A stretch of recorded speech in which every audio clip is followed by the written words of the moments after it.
je touche, donc je suis.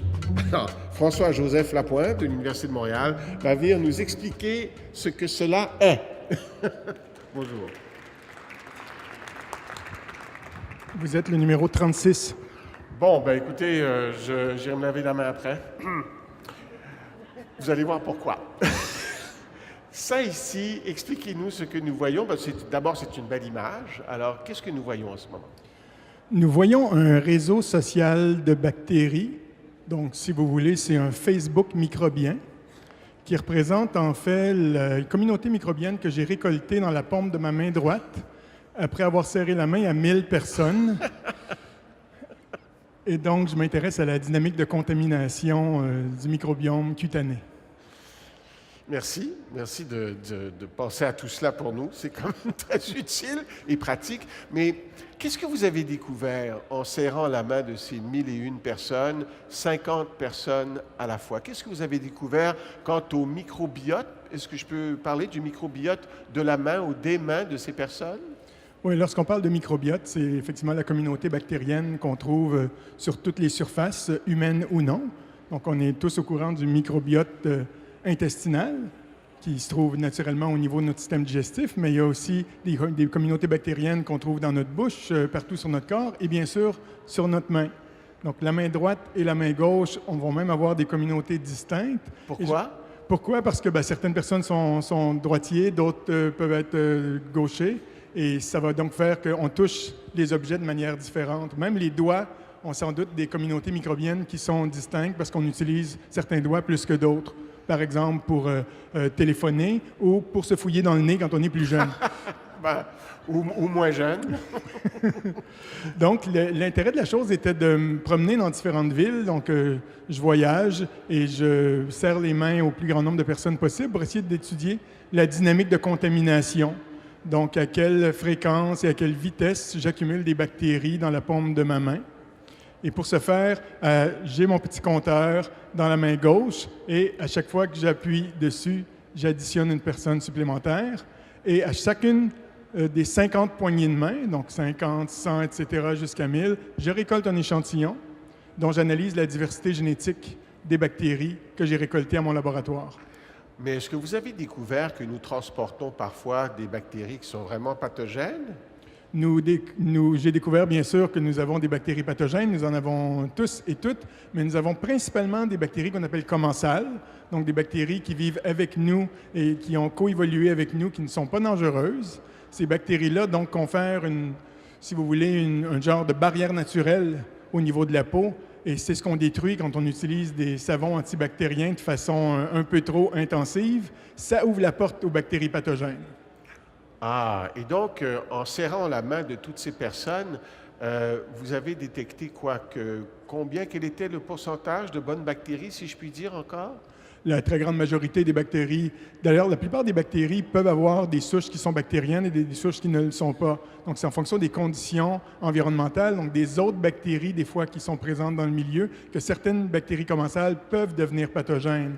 On n'a qu'à penser à E. coli, qui est fréquente et qu'on retrouve dans tous les milieux, mais qui peut naturellement donner des souches pathogènes telles que la maladie du hamburger, qu'on connaît bien. Est-ce que vous avez détecté beaucoup de E. coli?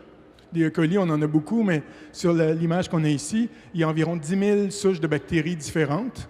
Donc, lorsqu'on parle de coli, elle est noyée dans cette mer bactériologique d'autres espèces. Est-ce que c'est exact de dire que 95% des bactéries que vous avez recensées jouent un rôle bénéfique sur notre peau et nos mains? Jouent un rôle bénéfique ou n'ont aucun impact sur notre survie. Donc, naturellement, on s'intéresse toujours aux bactéries pathogènes, mais les bactéries commensales, si elles n'existaient pas, nous ne serions pas là. Elles aident la digestion, elles nous protègent des autres bactéries.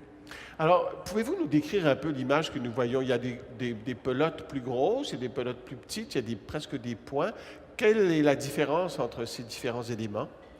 Mais en fait, ce qu'on a ici, c'est, comme je vous le disais, un réseau. Donc, on a des points qui représentent des souches bactériennes, desquelles on a identifié la parenté génétique. Et deux bactéries sont reliées ensemble si elles partagent une certaine identité génétique. Donc, c'est des séquences d'ADN qu'on a ici, les données de base. Et ces séquences d'ADN-là, bien sûr, nous permettent d'établir une similarité entre les bactéries.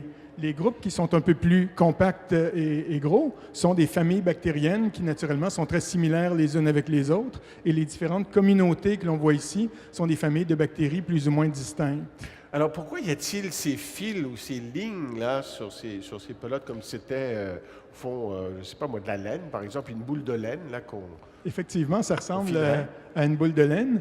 C'est, comme je vous le disais, un réseau bactérien. Donc, en fait, on peut voir ça comme si c'était des individus et qu'on met un lien entre ces individus-là. S'il y a une relation de parenté chez nos amis Facebook, ici, on met un lien entre des individus, que sont ces lignes-là, mais les individus ne sont pas nos amis, ce sont des bactéries qui partagent une identité génétique. Donc, évidemment, ces liens, ces lignes-là n'existent pas vraiment, c'est que vous les avez représentées sous forme visuelle pour que nous puissions bien comprendre le phénomène, n'est-ce pas? Tout à fait, on utilise un algorithme de visualisation suite à des analyses bioinformatiques qui prennent plusieurs jours pour représenter, comme je vous le disais, des dizaines de milliers de bactéries qui sont en relation les unes avec les autres. Je lisais dernièrement, je pense que c'était dans le New York Times, qu'il y a des chercheurs dans le métro de New York qui ont fait des prélèvements de bactéries, qui ont découvert des choses assez surprenantes. Ce genre de travail-là, de la part des chercheurs, est-ce que c'est courant?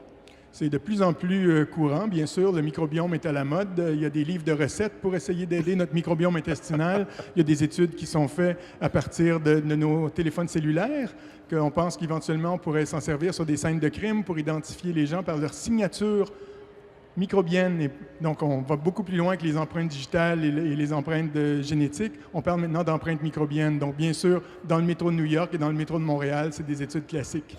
Alors, cette habitude que vous avez développée de serrer la main de presque tout le monde que vous croisez dans la rue, est-ce que c'est devenu une passion? Est-ce que vous allez continuer? Bien, j'ai à date fait 6 villes sur 3 continents, mais je n'ai pas encore répété l'expérience en Afrique, en Amérique du Sud et en Asie. Donc, bien sûr, c'est le but de l'exercice avant de réussir à publier ces résultats-là. Est-ce que c'est possible de vous demander quelle est la ville la plus propre de ce côté, quelle est la ville la moins propre? À date, la ville la plus propre où j'ai été, c'est Perth, en Australie. Et la ville la plus sale, c'était Montréal.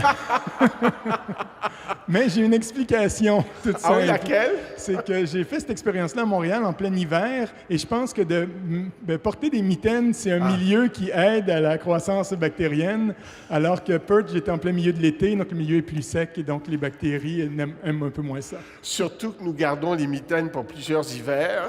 Tout à fait. Et que donc le microbiote de la mitaine se propage d'année en année, se multiplie et s'amplifie. Oui, c'est un bouillon de culture fantastique.